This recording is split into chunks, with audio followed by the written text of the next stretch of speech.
শেষ হচ্ছে অস্ত্র জমা দেওয়ার সময়সীমা। মধ্যরাতে শুরু হবে যৌথ বাহিনীর সাঁড়াশি অভিযান। ছাড় পাবে না গডফাদাররাও, জানালেন উপদেষ্টা।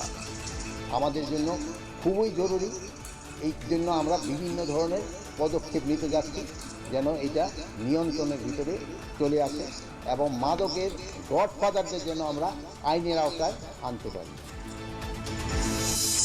সাবেক এমপি দুর্জয়, এনামুল এবং নাসিমের ছেলের বিরুদ্ধে ঘুষ বাণিজ্য ও অবৈধ সম্পদের তথ্য পেয়েছে দুদক। আরও অনুসন্ধান করবে কমিশন। ব্যবসায়ী নেতা ও সম্পাদক পরিষদের সাথে প্রধান উপদেষ্টার আলাদা বৈঠক। শিল্প কারখানার নিরাপত্তা ও গণমাধ্যমের পূর্ণ স্বাধীনতার আহ্বান।